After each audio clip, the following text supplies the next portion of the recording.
સ્વદેશ સ્વરાજ ન્યૂઝમાં આપનું સ્વાગત છે। ગુજરાત ટ્રેક્ટર સ્થિત હુસૈની યંગ સર્કલ દ્વારા સ્થાપિત કરાયેલ તાજિયાના દર્શન કરતા એસીપી અને જેપી રોડ પોલીસ સ્ટેશનના પીઆઈ।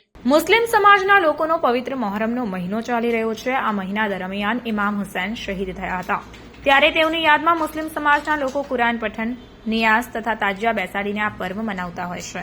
ત્યારે 9મો ચાંદને તાજિયાને પંડાલમાંથી બહાર નીકાળે છે। ત્યારે શહેરના તાંદલજા વિસ્તારમાં આવેલ ગુજરાત ટ્રેક્ટર સોસાયટી સ્થિત હુસૈની યંગ સર્કલ દ્વારા તાજિયાની સ્થાપના કરવામાં આવી હોય તે તાજિયાના એસીપી એવી કાટકર તથા જેપી રોડ પોલીસ સ્ટેશનના પોલીસ ઇન્સ્પેક્ટર સહિત અધિકારીઓએ દર્શન કર્યા હતા।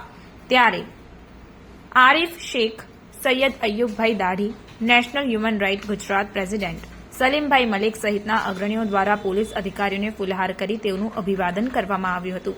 સાથે જ જેપી રોડ પોલીસ સ્ટેશનના પીઆઈ દ્વારા તાંદલજા કોઠિયાપુરા ખાતે બેસાડવામાં આવેલા 2 જેટલા તાજિયાના દર્શન કરવામાં આવ્યા, જે બાદ કોઠિયાપુરા યંગ સર્કલ અને રાશિદ બાપુ દ્વારા પીઆઈ અને પોલીસ સ્ટાફનું ફૂલહારથી સન્માન કરવામાં આવ્યું હતું।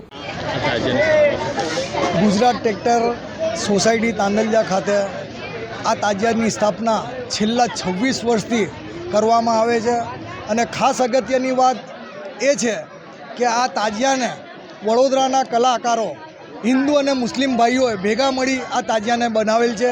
અજીઝભાઈ શેખ અને અમિતભાઈ મરાઠી દ્વારા આ તાજિયાને શણગારવામાં આવેલ છે।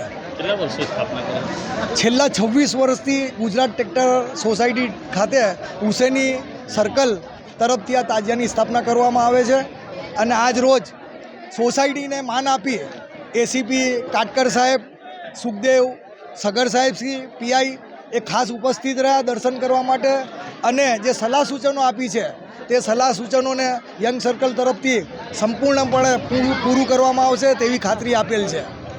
વડોદરા શહેરના જેપી પોલીસ સ્ટેશન વિસ્તારમાં મોહરમના તહેવાર અનુસંધાને તાજિયાની સ્થાપના કરવામાં આવેલ છે, જેમાં આજે કતલની રાત છે ને આવતીકાલે તાજિયાનું વિસર્જન થનાર છે। જે અનુસંધાને આજે અમે પોલીસ પરિવાર સાથે અહીંયા ગુજરાત ટ્રેક્ટર સોસાયટીમાં આવેલ તાજિયાની મુલાકાત લેવામાં આવેલ છે।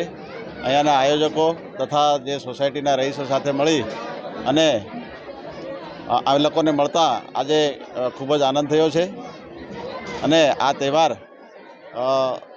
મૈત્રીપૂર્ણ ભાવનાથી અને સારા વાતાવરણમાં પૂર્ણ થાય એવી આ લોકો સાથે ચર્ચા કરવામાં આવેલ છે અને પૂર્ણ સહકાર આપવાની પોલીસને ખાતરી આપવામાં આવેલ છે।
સમાચારોની ઝડપી અપડેટ માટે હમણાં જ સત્ય સ્વરાજ ન્યૂઝ ચેનલને લાઇક, શેર અને સબસ્ક્રાઇબ કરો.